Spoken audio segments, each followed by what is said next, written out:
கிறிஸ்துவில் அன்பு சகோதரரே சகோதரிகளே, உங்கள் அனைவருக்கும் புனித பெரிய அந்தோனியாரின் திருவிழா வாழ்த்துக்களை மகிழ்ச்சியோடு கூறிக்கொள்கிறேன். பங்கு மக்களும் பக்தர்களும் மற்றும் கிறிஸ்தவர்களும் கிறிஸ்துவர் அல்லாத மற்ற மத இறை மக்களும் இங்கே வந்திருக்கிறீர்கள். பல்வேறு தேவைகளோடு வேண்டுதல்களோடு வந்திருக்கிறீர்கள்.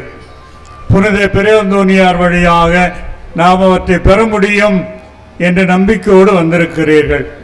உங்கள் தேவைகளுக்காக நாங்கள் இந்த திருப்பலியை ஒப்புக் கொடுத்து ஜெபிக்கின்றோம். இன்றைய செய்தியாக உங்களுக்கு நான் கொடுக்க விரும்புவது இதுதான். தவ முயற்சிகள் தேவையா?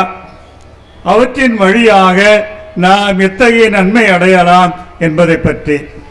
புனித அந்தோனியார் வனத்தவசி என்று கூட அழைக்கப்படுகிறார். அவன் புனித பெரிய அந்தோனியார் என்றால் ஜெபம், தவ முயற்சி இவற்றிற்கு எடுத்துக்காட்டு என்பதை நாம் மறக்க மாட்டோம். பழைய ஏற்பாட்டிலே யூத மக்கள் ஏதாவது ஒரு பிரச்சனையிலே இருக்கும் பொழுது, எதிரிகள் கையிலே சிக்கக்கூடிய நிலையில் இருக்கும் பொழுது அவர்கள் ஜெபமும் தவமும் தான் செய்து கடவுளுடைய அருளால் அவர்கள் வெற்றி பெற்றார்கள் அல்லது பாதுகாக்கப்பட்டார்கள் என்று வாசிக்கிறோம். ஆகவே யூத மக்களின் வாழ்விலே ஜெபத்திற்கும் தவத்திற்கும் மிகுந்த இடம் கொடுக்கப்பட்டது என்பதை நாம் அறிகிறோம்.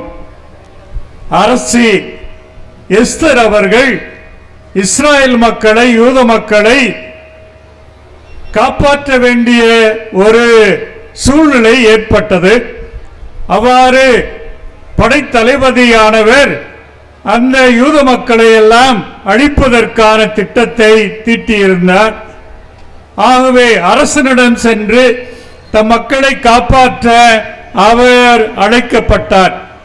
அவர் தம் மக்களிடம் கூறினார், 3 நாட்களுக்கு நீங்கள் ஜெபம் இருந்து தவம் இருந்து ஜெபிக்க வேண்டும். அப்பொழுதுதான் என்னுடைய முயற்சியானது வெற்றியை பெற்றுத்தரும் என்று கேட்டுக்கொண்டார். அதன்படியே மக்கள் ஜெபத்திலும் தவத்திலும் ஈடுபட்டார்கள் என்று விவிலியம் நமக்கு கூறுகிறது. அதன் விளைவாக அந்த அரசியானவர் அரசனிடம் சென்று மிகவும் அறிவுபூர்வமாக அவரை தனது வீட்டுக்கு அழைத்து விருந்து கொடுத்து, தம் மக்களுக்கு பாதுகாப்பு தேவை இருக்கிறது, அழிவுறப் போகின்றார்கள், உங்கள் தளபதியே அதுக்கு காரணமாக இருக்க போகிறார் என்ற உண்மையை அவர் எடுத்துரைக்கின்றார், துணிவோடு எடுத்துரைக்கின்றார். மக்களுடைய ஜெபம் கேட்கப்பட்டது, அவருடைய ஜெபமும் கேட்கப்பட்டது. அதனால் மன்னர் அந்த தளபதியை நீக்கிவிட்டு மக்களை காப்பாற்றினார் என்று விவிலியம் எடுத்து கூறுகிறது. இவ்வாறாக ஜெபத்திற்கு தவ முயற்சிகளுக்கு நிச்சயமாக பலன் உண்டு என்பதை நாம் மறுக்க முடியாது. கடவுளின் அருளை, கடவுளின் வல்லமையை பெறுவதற்கு அதுவே சிறந்த வழி என்பதை நாம் அறிகிறோம். அன்பார்ந்தவர்களே, இன்றும் நம்மிலே பலர் செவ்வாய்க்கிழமைகளில் நோன்பு இருக்கிறார்கள், உண்ணா நோன்பு இருக்கிறார்கள், அல்லது சனிக்கிழமைகளில் உண்ணா நோன்பு இருக்கிறார்கள், முதல் சனிக்கிழமைகளிலே உண்ணா நோன்பு இருக்கிறார்கள். தவக்காலத்தில் இன்னும் அதிகமான மக்கள் நோன்பு முயற்சிகளில் ஈடுபடுகின்றார்கள். இது எல்லா மதத்துக்குமே பொதுவான ஒரு பக்தி முயற்சியாக இருக்கிறது என்பதை பார்க்கிறோம். அவ்வாறு தவ முயற்சிகளினால் நாம் பலன் பெற முடியும். பொதுவாக அது நமது உடலை அடக்குவதற்கு அல்லது உடல் இச்சைகள் மீது வெற்றி கொள்வதற்கு அல்லது பாவத்திற்கு பரிகாரமாக என்ற எண்ணங்கள் சமயத்திலே ஏற்படுவது உண்டு.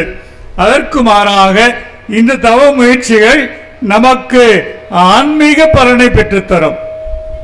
உடலுக்கு அடிமையாகாமல் தூய ஆவியின் வழி நடத்துதலுக்கு நம்மையே கையளிக்க தவ முயற்சிகள் நிச்சயமாய் பலனளிக்க முடியும். தாமஸ் அக்வினாஸ் புனிதர் கூறுவார், அதிகமான உணவு அருந்தி நாம் வாழ்வோம் என்றால் அது நம்முடைய ஆன்மாவை பலவீனமாக்கும். நாம் ஆன்மீக நலம் பெற முடியாது என்று குறிப்பிடுகின்றார். இவ்வாறாக 2ஆம் 5ஆம் நூற்றாண்டுகளில் வாழ்ந்த புனிதர்கள், புனித ஜெரோம், புனித ஜான் கிறிஸ்டோஸ்டம், சிரில் போன்ற, அகஸ்தீனார் போன்ற புனிதர்கள் தவ முயற்சிகளுக்கு முக்கியத்துவம் கொடுத்து அதனால் எவ்வாறு ஆன்ம பலம் பெற முடியும், தூய ஆவினுடைய கொடைகளை பெற்றுக்கொள்ள முடியும் என்று எடுத்து கூறியிருக்கின்றார்கள்.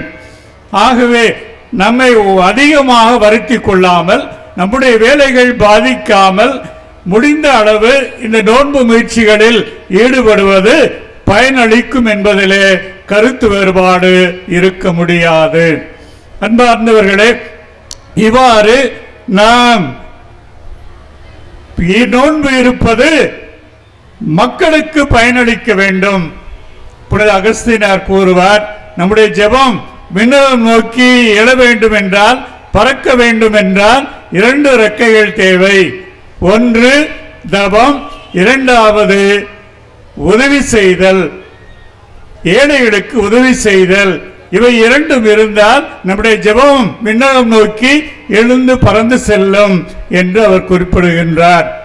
ஆகவே இவ்வாறாக நாம் நோன்பு இருப்பதன் வழியாக பிறருக்கு நன்மையும் செய்ய வேண்டும். நாம் நோன்பு இருந்து சேமிப்பதை ஏழைகளுக்கு கொடுத்து உதவி அன்பு வாழ்க்கையும் வழிநடத்த வேண்டும்.